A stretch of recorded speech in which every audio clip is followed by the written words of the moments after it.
10,000 years of culture. いらっしゃいませ。大阪にようこそ。718 AD, the Japanese offer sushi for the first time.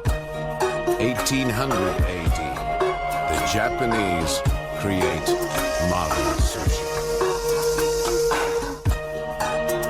1967, Las Vegas, Nevada. Sushi is perfected. Hi, I'm Gene Nakanishi, owner of Osaka Japanese Bistro. For the best authentic Japanese cuisine, any dish you find in Japan, you can find it at Osaka. We're located at 4205 West Sahara Avenue. Or visit our Henderson location just past Horizon Ridge.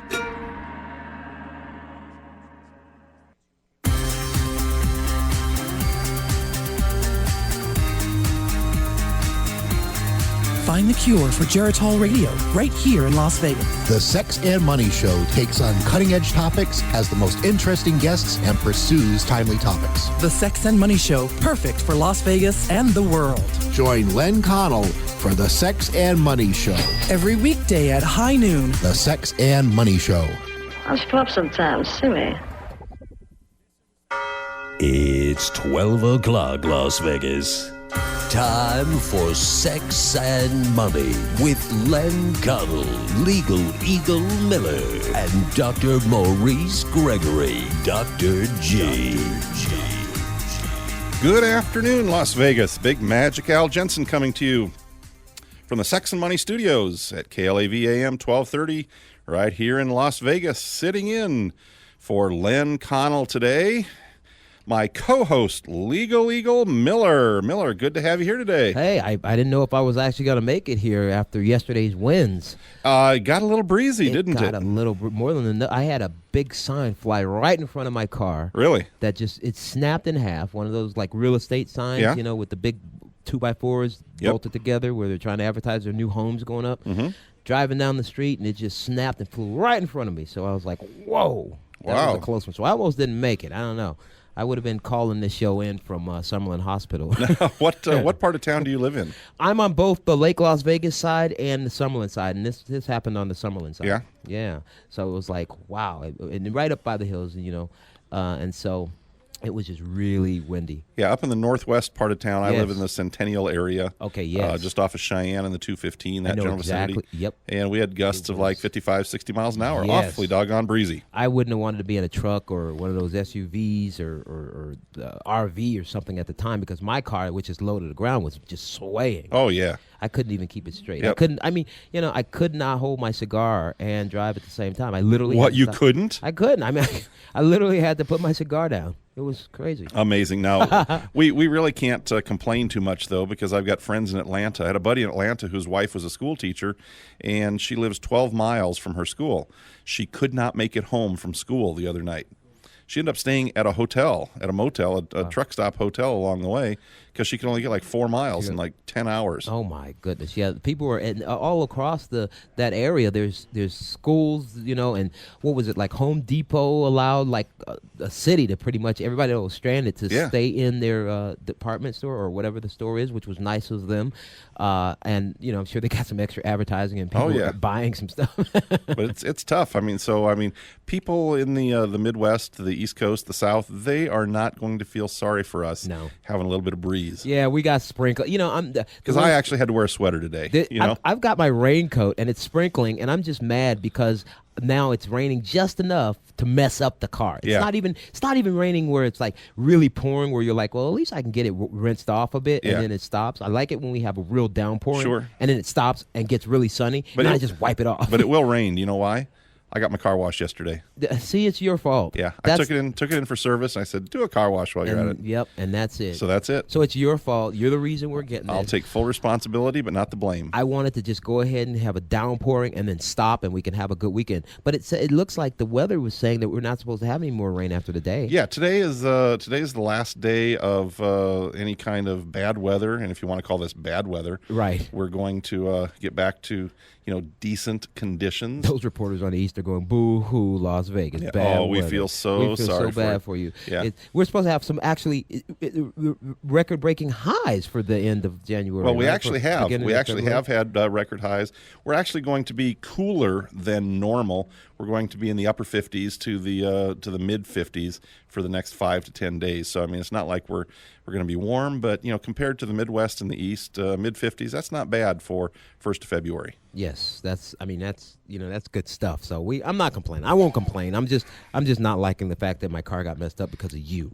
Yeah, well, it's my fault. I take full responsibility, like I said, but not the blame. So Hey, today is Friday. This is the Legal Briefs edition. Yes. And our listeners have come to expect some talk and some information on the legal cases that are out there in the courts, not only here in the U.S., but from around the world. Right. Well, we've got some things going on in our legislature, and some things that's really been making the scene is this mandatory sentencing policies or laws that struck our nation back in the 80s and the 90s with reference to offenses involving crack cocaine, the solid version of the powdered cocaine.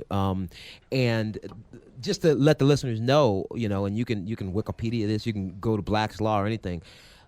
Mandatory sentence is a court decision that's set where with judicial discretion, but it's limited by law. People convicted of certain crimes, they must be punished with a minimum of a number of years in prison. Really? So oftentimes when people let's say you get convicted of a crime and it's your first offense, right?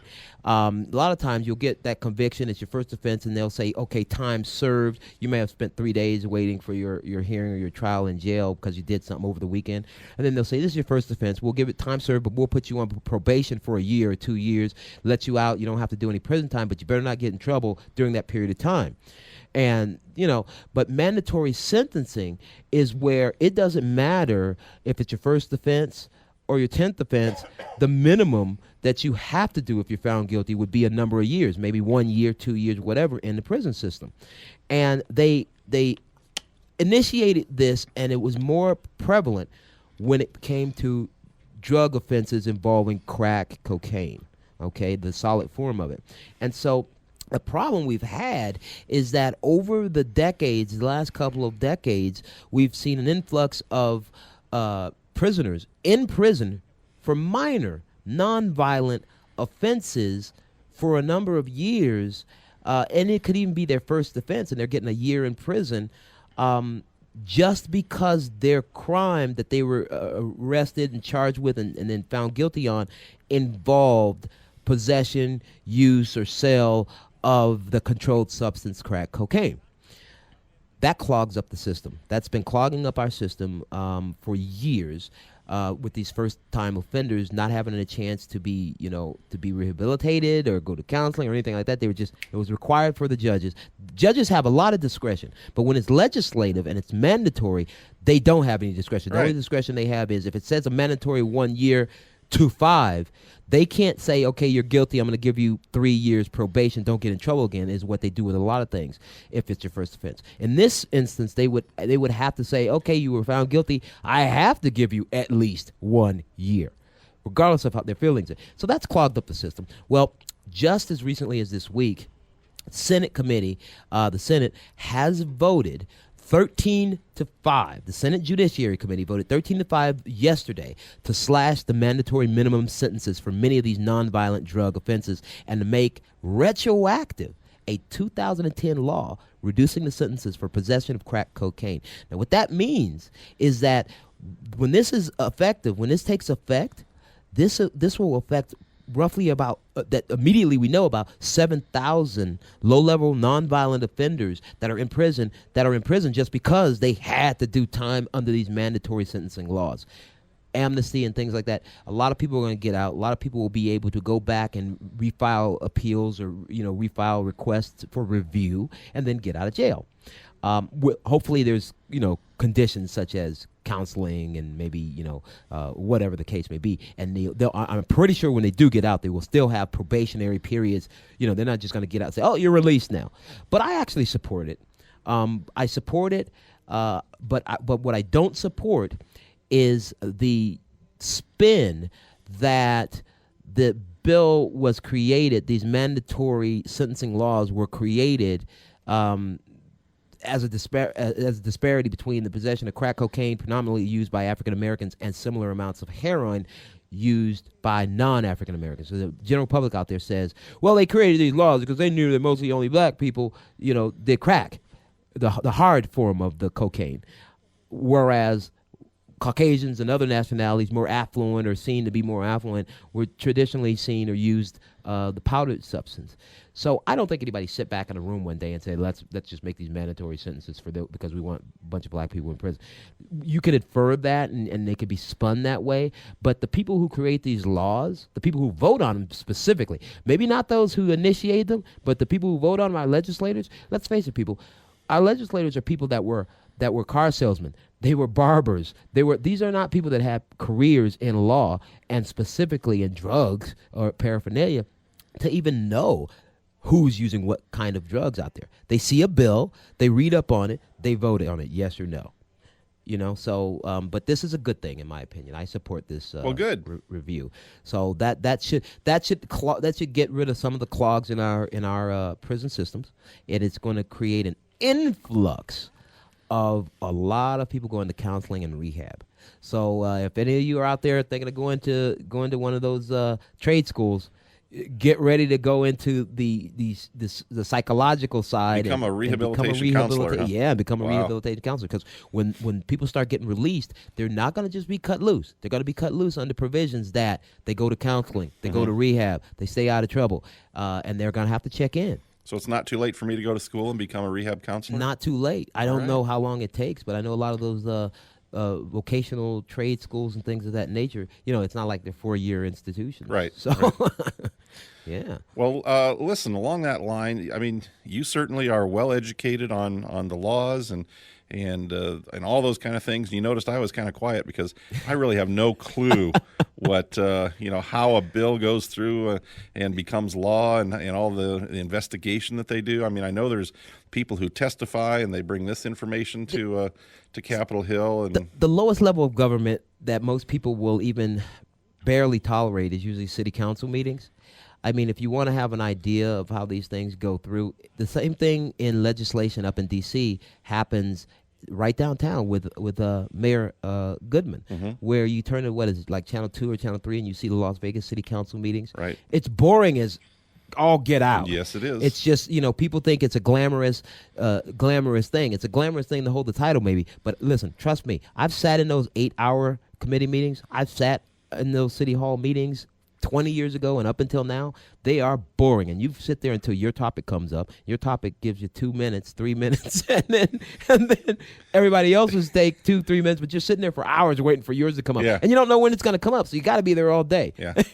It's boring, but it's rules of procedure. They call something up, the ayes have it, the nays have it, or whatever. They give a little, somebody steps up, speaks in support of it, somebody opposes it. If they don't have the vote, they investigate it more, it dies or it passes. I mean, simple as that.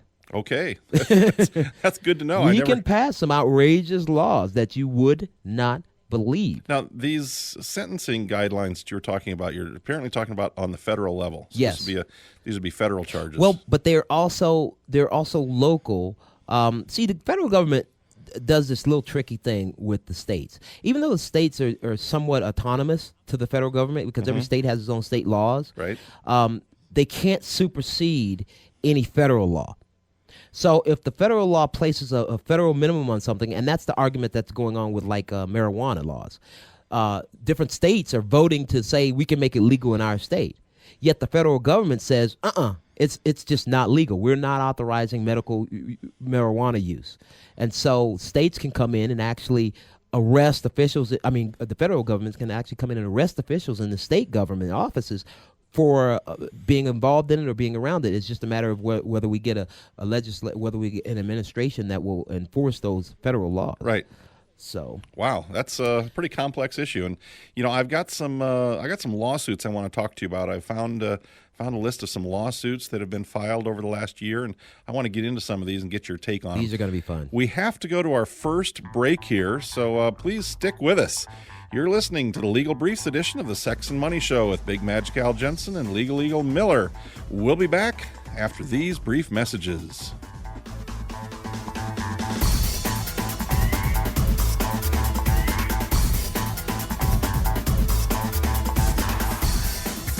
Come to Little Darlings Friday and Saturday night. Celebrate Chinese New Year with us. Featuring glamour model turned feature porn entertainer Cindy Sarple, live on stage.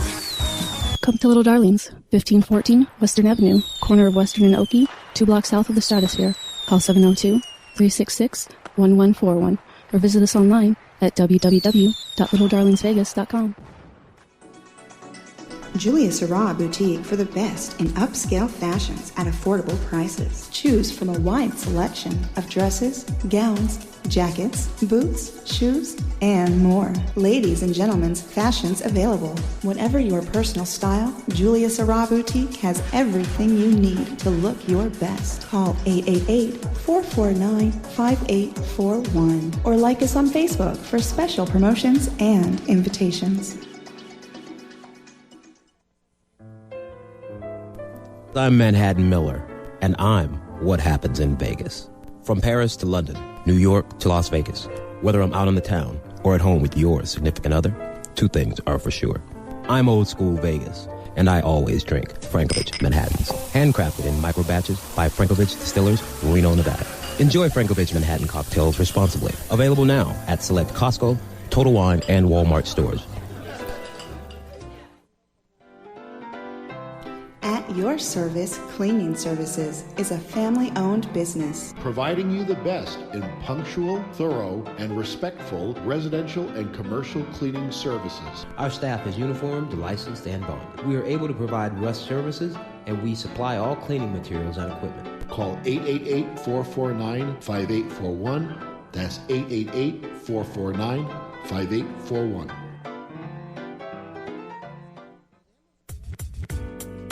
Do you know what Ganoderma is? Let's get you on a safe, effective, natural, integrated approach to weight control, pain management, and your best health. Maybe I can help. Call me, Dr. G, 702-822-1356. My office is located at 2020 Gold Ring, Suite 503, Las Vegas, Nevada, between Valley Hospital and University Medical Center, and start living.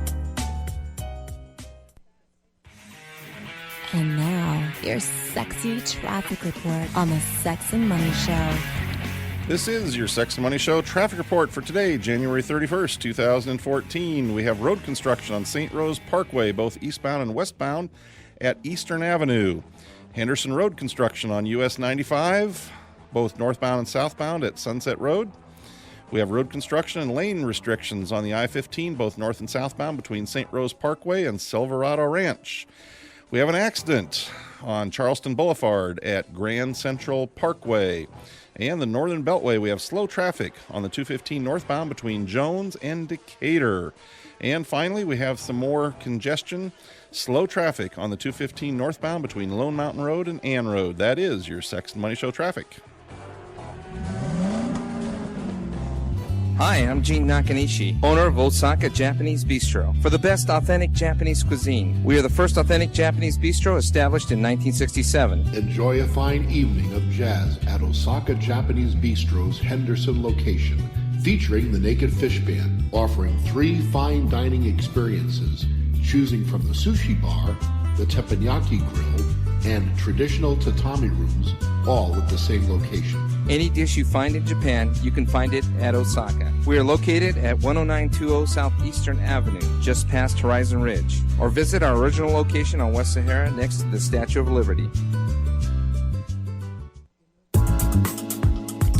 And we're back on the Sex and Money Show, Legal Briefs edition. Today, Friday, January 31st, last day of January, with Legal Eagle Miller and myself, Big Magic Al Jensen. So, Miller, we've been talking about the law today, as we do during the Legal Briefs edition. Of course. But here's one I want to ask you about. Up in Idaho, there are some inmates that are blaming brewers for causing them to turn to lives of crime. So these guys that are in jail are blaming the people who brew beer, primarily beer, from what I understand, in this particular case. They're suing these brewers because, hey, I drank your beer and it caused me to go out and commit crimes, and now I'm in jail. So you're responsible. Yeah, that sounds like a good argument. Yeah, do you think that'll fly? No. What? It's a great argument, unless it's a jury trial that's hearing this, where everybody. Well, let's face it. I mean, they are entitled to a jury of their peers, right? Yes. So 10 guys from cell block D. 12 guys. 12 guys. 12. Okay. In this country, it's 12 who are drunks and in jail for similar situations. If it's their peers, they should at least be 12 people, or a majority of 12 with some criminal backgrounds that were relative to beer consumption. Exactly. You would think that's what peer really means. I mean, exactly. Really, so, it's that. But I don't. Here's the thing. The warnings on beer labels and things like of such were mandatorily regulated by the federal government. At first, there weren't any warnings on anything. Right. There weren't warnings on cigarettes that said may cause birth defects. There weren't warnings on medicine and alcohol that says don't operate heavy machinery. Until the law steps in and actually makes it the case. I don't know what their possible argument other than, we were drunk, and the only argument they could have is that we just are morons. Well, ignorance of the law is no excuse. Ignorance isn't. Here's what one of the plaintiffs says. He explains this in an affidavit submitted in the case. He says, I have spent a great deal of that time in prison because of situations that arose because of people being drunk, or because of situations in which alcohol played a major role. At no time in my life prior to me becoming an alcoholic was I ever informed that alcohol was habit-forming and addictive. I'll tell you what will happen. I don't see a ruling in their favor, but what I do see is that if it gets more press, the government will step in and require, or attempt to require more notice on, beer bottles and beer cans and things of that nature. So they have to make the beer bottles larger to accommodate a bigger label, to accommodate all these warnings. And so forth, or the writing, because of the writing warning, the notice on it. Let's be honest, if you're drinking the beer, are you even going to be able to read the labels? Yeah, who's I don't know too many people that are reading the labels other than of the beer they really like, and trying to read the calorie count and read the back of it where it says this or that or the other thing. It's like the government tried to require cigarette companies to place that skull and crossbones on their packaging. It's like that in some countries, but not. It just didn't get through in America. But in this particular circumstance, I don't think anything's going to come of this. I believe, though, if anything does come of it, it'll be some regulation that requires these breweries to then place on their packaging more warning labels and things like that. More warning labels that additionally mention some of the items, some of the things that on top of birth defects, that could this be a cause of stupidity. Exactly. Now, here's one for you. I want to get your take on this. An Ohio teacher has filed suit claiming her fear of children in a discrimination suit. She's suing the school district for discrimination when the school district reassigned her from a high school job to a middle school position.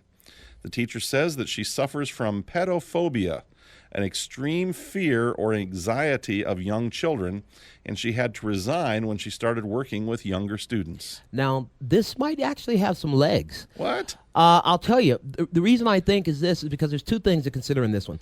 I would believe that if she suffered from this problem prior to being employed by the district, and they were aware of it, okay, then them reassigning her to teach the younger children would obviously be them knowing what they were doing. That's one. Now, another way you can look at this, and another way, I don't know why it might not have been argued. I'm surprised it isn't. I'm surprised there's not a claim in there for post-traumatic stress syndrome. No, wait a minute. Well, I'll tell you why. Let's assume, I don't care what kind of job you do, but let's assume you do something and you witness something that's horrifying. Okay, well, I work on the Sex and Money Show, and I witness something horrifying every day. Yes, every single day. Well, do I have a claim? The argument here is that you witnessed something that was so traumatic that it was damaging to you mentally.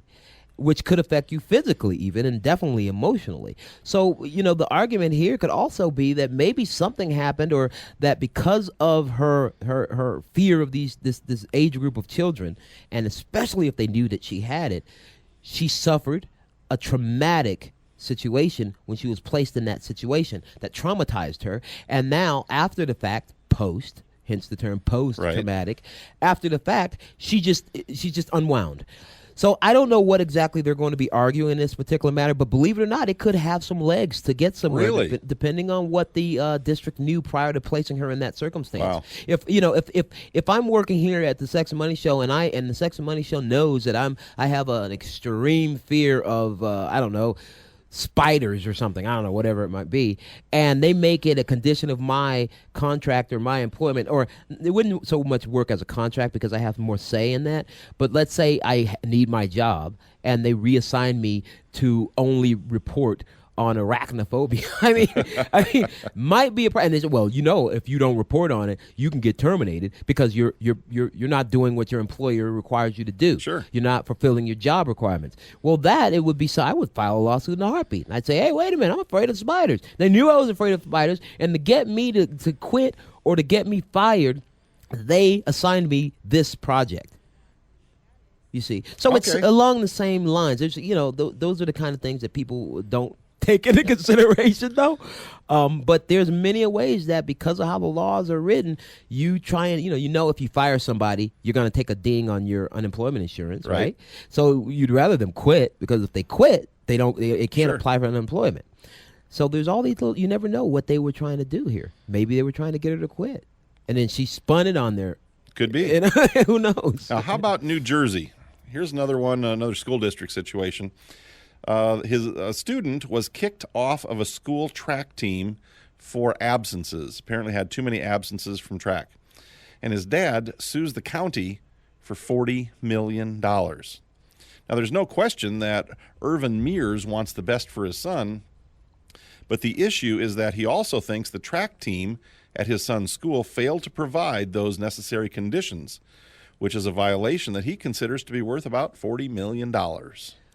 Now, what conditions did they fail to provide is the question. Well, I'm guessing, and I'm just reading between the lines here, but I'm guessing they failed to say, if you miss so many days of practice, you're off the team. And here's the thing. This is something, again, that may have legs. Not that he may be awarded $40 million. That will be significantly reduced. However, just as in contract law, see, we all expect, and the school would say, the school board says, you miss so many days of school, right? You will be expelled. Right. However, it doesn't say, maybe he didn't miss school. Maybe he just missed the track meets, right? So the track didn't have a provision, the coach or the team didn't have any provisions that listed how many days you had to go to train and things of that nature. Again, another one that may have some merit. Believe it or not, this kid clearly isn't Kenyan, though, because they wouldn't care how many he missed. Oh, that's right. On the team. Yeah, absolutely. So the thing is, the $40 million will be a gross miscarriage of any kind of justice if it's awarded. I can see, them saying, let's reinstate him. Specific performance, that's an area a lot. You don't always have to sue for money. You could sue for a specific performance. Oh, okay. So you can sue to say, I just want my job back. I don't want to be back on the track team. I just want to be back on the track team. It might get negotiated down to something like that. Pay my legal fees and put my kid back on the track team. Put my kid back on the track team. I think the $40 million number was garnered to get press attention. Yeah. And it did. It worked. So it worked. And now, if anything else, they're going to ask, how good is this kid? Now everybody wants to know how good he is at track. And then who knows? He might end up saying, well, to hell with the team, but I'm going to go, for the Olympics or something. I'm going to start training. I'm going to get a trainer, and everybody's going to give me attention now. So this could be a great PR move. Wow. And not necessarily considered a frivolous lawsuit as long as the merits were there, or there was something there to actually warrant the claim. Right. So I know. Wow, so there's always more than one side to There's any always story. more than one side to it. I mean, these things look like ridiculous on the surface, but you're saying some of these may have some potential. Exactly, and this is why, when you have that expertise, you really want to dig into it and not take all media at face value. We in the media, not at the Sex and Money team or Sam Group, we don't spin it. That's the one thing about us, is we tell it like it is, and we give our opinion whether it's popular or not. Some of these major outfits out there spin it towards or against whoever they feel they're going to get the most ratings from. And whoever is sponsoring the show. Exactly. Yep. So we don't do that here. Absolutely. Well, listen, I got some more of these ridiculous lawsuits I want to ask you about, but we have to go to our halfway break. Stick with us. The Legal Briefs edition of the Sex and Money Show will be back right after these messages.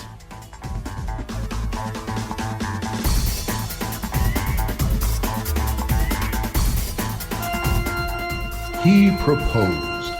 She said, I do. They took their vows.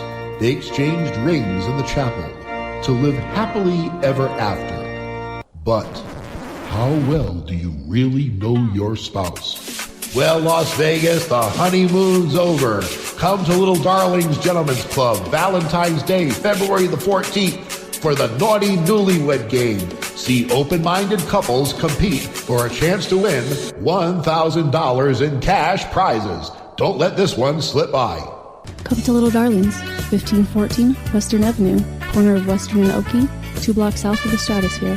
Call 702-366-1141 or visit us online at www.littledarlingsvegas.com.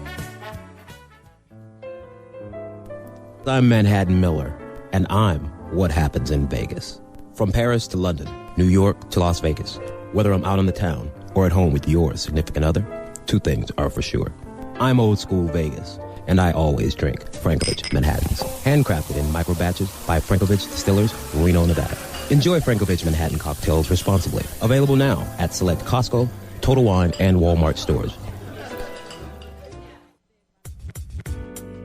Do you know what Ganoderma is? Let's get you on a safe, effective, natural, integrated approach to weight control, pain management, and your best health. Maybe I can help. Call me, Dr. G, 702-822-1356. My office is located at 2020 Gold Ring, Suite 503, Las Vegas, Nevada, between Valley Hospital and University Medical Center, and start living. Hey, what you doing? I'm logging on to the Vegas AllNet Radio website to hear last week's episode of the Sex and Money Show. Ooh, hear past episodes of the Sex and Money Show Mondays from 4 p.m. to 8 p.m. and 10 p.m. to 11. Wasn't last week's episode good? It was so good. The Sex and Money Show rebroadcast streaming on VegasAllNetRadio.com. The Cool Trade, the next generation of automated stock trading. Cool Trade is a 100% point-and-click robotic trading system. Cool Trade levels the playing field and allows you to trade at home the same way as the traders at major financial institutions. But don't worry, our software is easy to learn and easy to use. No one can predict what stocks will do, but we do know that they'll go up and down. Cool Trade is designed to trade the market for you and has the ability to make profits either way. Whether you're new to online investing, an experienced investor, or an active trader, Cool Trade is all you need to succeed. It's time to regain confidence in the market and join the robotic trading revolution. Take action today. Call M&A Legal Management at 888-449-5841 or visit us online at www.anybodytrade.com. Cool Trader Pro and Cool Trade do not make, buy, sell, or hold recommendations. Unique experiences and past performances do not guarantee future results. Cool Trader Pro and Cool Trade are software-related companies and are not licensed broker-dealers. Investing in the stock market can be considered high risk, and participants should consult with their financial advisors regarding risk and suitability. Hi, I'm Miller of M&A Legal Management. We are committed to providing high-quality services and customer satisfaction. M&A Legal Management provides business concierge-level services, combining all the unique services of executive representative, personal assistant, personal agent, and more. Business startup packages beginning at $49. We do patents, trademarks, divorces, and court filings too, and customized legal research starting at our $19.99 hourly rate. We will do everything we can to meet your expectations. Call M&A Legal Management at 888-449-5841 or visit us online at www.localbusinessservices.us. Chronic pain sufferers. Tired of being enslaved to opiates? Tired of being hooked on pills? Break free. Call Dr. G, 702-822-1356. My office is located at 2020 Gold Ring, Suite 503, Las Vegas, Nevada, between Valley Hospital and University Medical Center. Stop counting pills and start counting days of relief. The weather for the weekend gonna be, will it be hot, cold, rain, snow? Ooh. And now, your sexy weather report on the Sex and Money Show. Well, here is your weather for the weekend. Right now, we're at 55 degrees, looking for a high of 57, 20%. The meteorologist says is our chance of precipitation today. I think we're going to get a little bit of it, although not a whole lot. Winds have died down now to only 15 miles per hour from the 50 to 60 mile an hour gusts we had yesterday. Tomorrow we're looking high of 56, low of 33, mostly sunny. Somewhat cloudy on Sunday, high of 50, low of 33. Monday back to mostly sunny. And Tuesday again, partly cloudy, highs 52 and 53 each day's, low in the mid-30s. That is your Sex and Money Show weather report for today, January 31st, 2014. Hi, I'm Gene Nakanishi, owner of Osaka Japanese Bistro. For the best authentic Japanese cuisine, we are the first authentic Japanese bistro established in 1967. Enjoy a fine evening of jazz at Osaka Japanese Bistro's Henderson location, featuring the Naked Fish Band, offering 3 fine dining experiences, choosing from the sushi bar, the teppanyaki grill, and traditional tatami rooms, all at the same location. Any dish you find in Japan, you can find it at Osaka. We are located at 10920 Southeastern Avenue, just past Horizon Ridge. Or visit our original location on West Sahara next to the Statue of Liberty.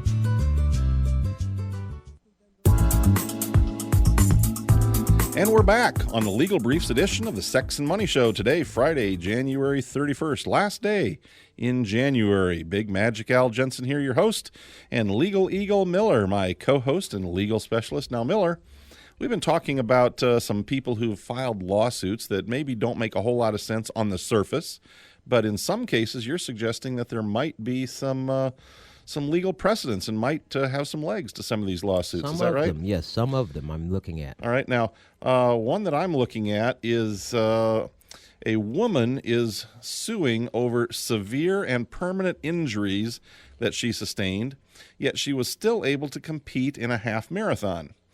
Now, do you have the details on this one? I do. Because my computer screen is going wacko on me here. Okay, it says that a West Virginia woman claims that she suffered severe and permanent injuries in a parking lot car accident. She's suing the retailer who owns the lot, although the injuries did not keep her from competing in a half marathon less than 6 months after the accident. My issue with this case here is, I always tell people, and I mention to people in my own opinion, but what I've seen to be true in my past experience, people go after the deep pockets, right? Sure. And now it says right there was a car accident in the parking lot, yet she's suing the retailer like she had a car accident, not to name names, but for example, this isn't the case though that I know of. She's in a Walmart parking lot, gets hit by a car or has another car hit her car. She sues Walmart. You know, my question is this: how do we connect the dots? There's a little thing on a lot of pleadings that says "and does," so it'll say, Miller versus Jensen and does 1 through 50. For a while there, when I was studying, I didn't know what does 1 through. I was like, what is does 1 through 50? Does 1 through 50 are like John Doe, like anybody else that's affiliated with this matter that may have been involved in me getting hurt. Right. I'm gonna later name them in it.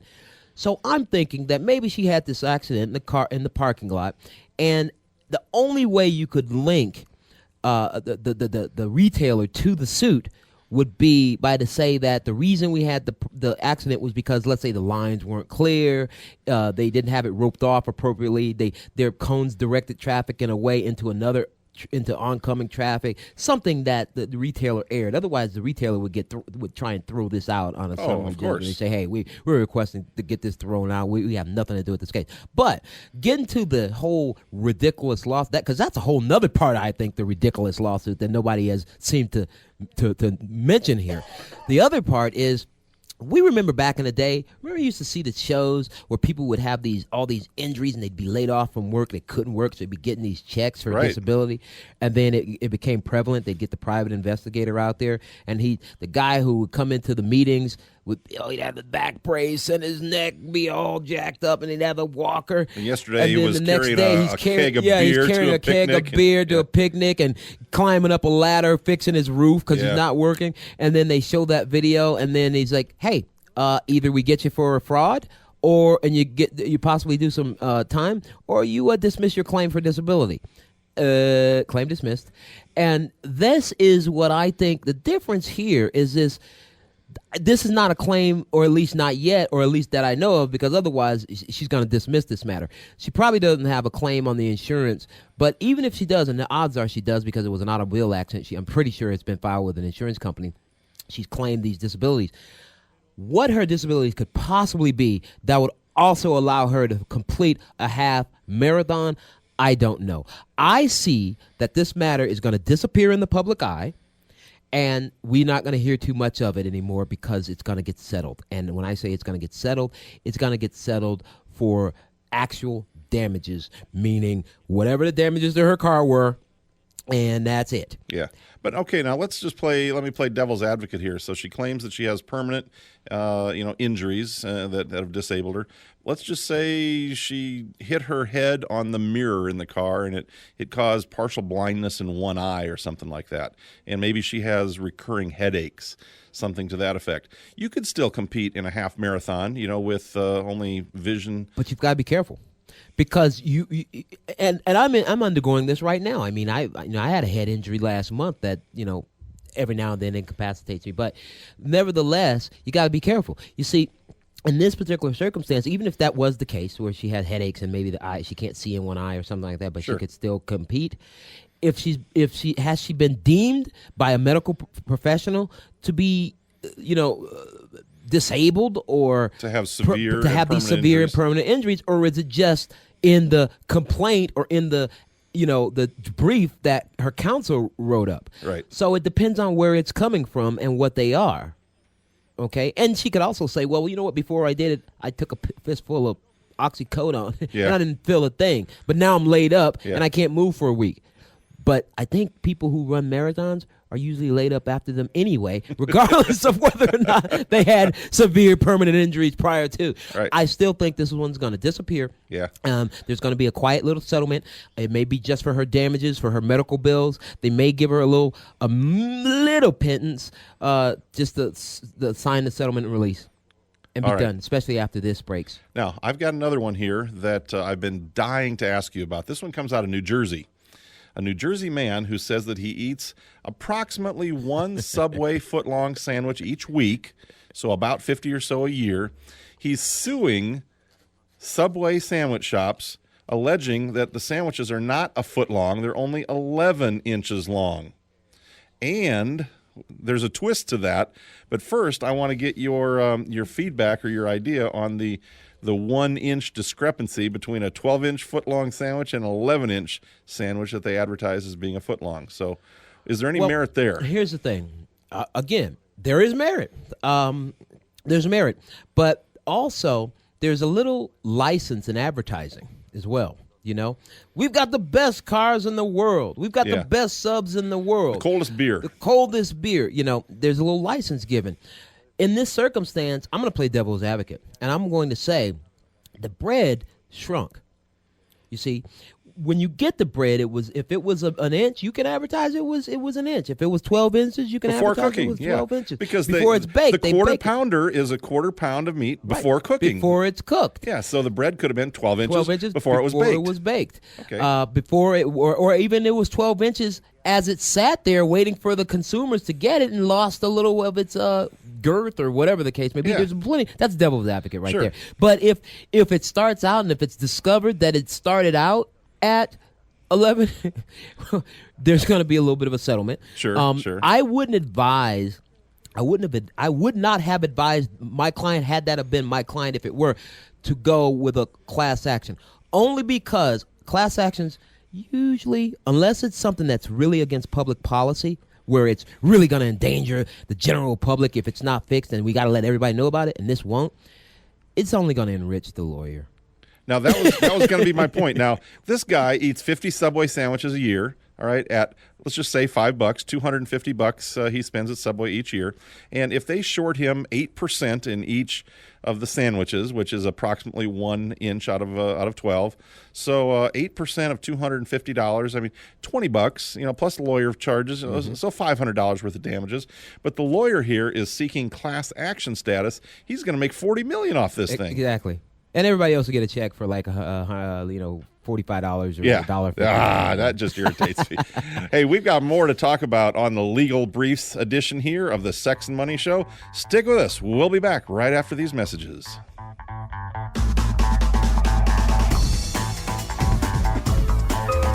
Ladies, tired of that 8 to 5 corporate job? Been laid off and can't find work? Did your ex skip out on the child support? Well, come to Little Darlings Gentlemen's Club Tuesday nights for our weekly amateur contest.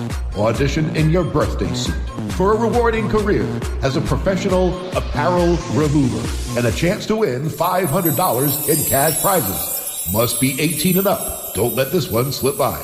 Come to Little Darlings, 1514 Western Avenue, corner of Western and Oakey, 2 blocks south of the Stratosphere. Call 702-366-1141 or visit us online at www.littledarlingsvegas.com. Chronic pain sufferers. Tired of being enslaved to opiates? Tired of being hooked on pills? Break free. Call Dr. G, 702-822-1356. My office is located at 2020 Gold Ring, Suite 503, Las Vegas, Nevada, between Valley Hospital and University Medical Center. Stop counting pills and start counting days of relief. Julia Sarah Boutique for the best in upscale fashions at affordable prices. Choose from a wide selection of dresses, gowns, jackets, boots, shoes, and more. Ladies and gentlemen's fashions available. Whatever your personal style, Julia Sarah Boutique has everything you need to look your best. Call 888-449-5841 or like us on Facebook for special promotions and invitations. When faced with a legal matter, contact Legal Solutions to You. We are a multi-state network of the top attorneys available, specializing in a wide range of services, including personal injury, immigration, bankruptcy, criminal matters, business matters, and many more. Quality legal representation is essential. Our goal is to provide the best legal representation available. Stop being a victim. Call us toll-free 855-775-2928. That's 855-77-LAW-TO-YOU. Or visit us online at LegalSolutions2You.com.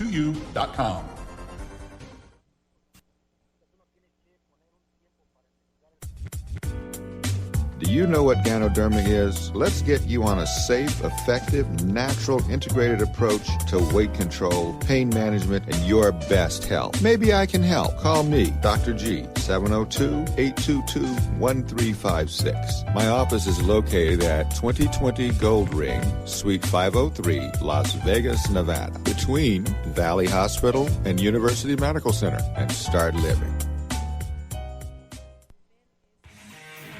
And now, your sexy traffic report on the Sex and Money Show. All right, Las Vegas, here is your traffic for today, Friday, January 31st, 2014. We have road construction, Sahara Avenue west of Nellis Boulevard. We have road construction St. Rose Parkway, both east and westbound at Eastern. In Henderson, we have road construction on the 95, both northbound and southbound at Sunset Road. In the Spaghetti Bowl, we have road construction, and the roadway is reduced to 2 lanes on I-15, both northbound and southbound, between the Spaghetti Bowl and Lake Mead. We have road construction. The 2 right lanes are closed on Flamingo, just west of Maryland Parkway. And the one accident that I see on the boards right now, Charleston Boulevard at Grand Central Parkway. That is your Sex and Money Show traffic for today, Friday, January 31st. Hi, I'm Gene Nakanishi, owner of Osaka Japanese Bistro. For the best authentic Japanese cuisine, we are the first authentic Japanese bistro established in 1967. Enjoy a fine evening of jazz at Osaka Japanese Bistro's Henderson location, featuring the Naked Fish Band, offering 3 fine dining experiences, choosing from the sushi bar, the teppanyaki grill, and traditional tatami rooms, all at the same location. Any dish you find in Japan, you can find it at Osaka. We are located at 10920 Southeastern Avenue, just past Horizon Ridge. Or visit our original location on West Sahara next to the Statue of Liberty. And we're back on the Sex and Money Show, the Legal Briefs edition, this Friday, January 31st, with me, your host, Big Magic Al Jensen, and Legal Eagle Miller. Miller, how you doing today? Oh, we're doing great. We got the countdown of the top 10 most ridiculous lawsuits of 2013. That's right. And, all of these surprising. seem to be coming from the East Coast. I mean, we've been talking about West Virginia and things like that, New Jersey. Here's one in New York. A 32-year-old New Yorker is suing his parents. Now, this guy's 32 years old, suing his parents for $200,000, saying that they have been indifferent to his problems. The suit recommends that the parents mortgage their home so the son can invest in a Subway franchise. But the parents have a different idea. They say, get a job. Right. Now what? I mean, come on. Is that ridiculous or what? This is one of those that I say, throw it out. Yeah. It's got to go. Dismiss, summary judgment, or dismissal, throw this out on it. Just throw it out on its face. I mean, the only other thing I can think he's trying to do is hope that his parents forgot to take him out of the will and he's trying to give him heart attacks. Because other than that, he, indifferent to his problems, I think he's hallucinating. I think he is, he has no clue about reality, and that they have no duty to give him this money. Well, maybe the lawyer can file a class action saying that the air in New York has caused him to go bonkers. Or maybe he can file a class action for everybody who feels that their parents are indifferent to them. And that would pretty much cover the world. That's true. Now, how about this one in West Virginia? When a customer asked to be seated in a particular section of a Bob Evans restaurant, the hostess refused and called him an idiot. The customer was unsatisfied by the manager's apology or an offer of a free meal. He's now suing for compensatory and punitive damages.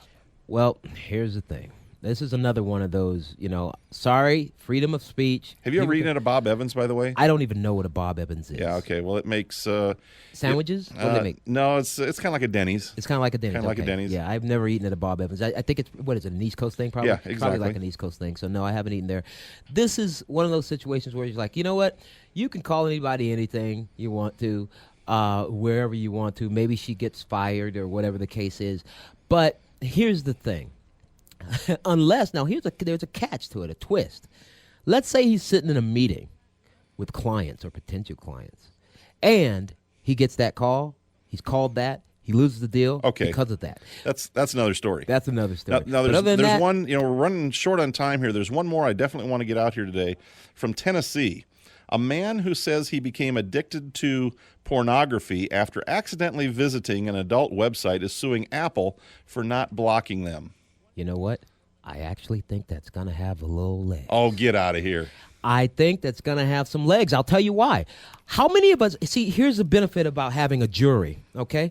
You have a jury, and as long as you can get that jury on your side, as long as you can persuade that jury that what has happened, it may be something that they don't like either. Who likes pop-ups? No one. That's true. With that, you get a pop-up. If I get a pop-up from an ice cream sundae causing me to order it, I never would have gone to that site. Next thing you know, I'm addicted to ice cream sundaes, and I, guess what? I think this one might actually go somewhere. No, get out of here. Nope, I think it's going to go somewhere. It's one of the most ridiculous, and I say it's going to get thrown out. You know, if you send someone a fax and they didn't ask for that fax, you could get sued. No kidding. Okay. Well, we have a lot more to talk about next week on the Legal Briefs edition. All right, thanks for stopping by the Legal Briefs edition of the Sex and Money Show today, Friday the 31st, last day of January, with me, Big Magic Al Jensen, and Legal Eagle Miller. If you missed any of today's show, you can listen in on VegasAllNetRadio.com this evening at 10 p.m. for a rebroadcast. Or if you've missed any other shows in the past, go to the VegasAllNetRadio.com website and see and listen to archives of all of the shows that we've ever done here on the Sex and Money Show. Tune in 7 to 8 p.m. Tuesday nights for the happy hour edition with Miller. It's always a fun show. We've had a great time. Have a great weekend, everybody. Go Broncos, and we'll see you all next week. Say goodbye, Miller. We're the Broncos.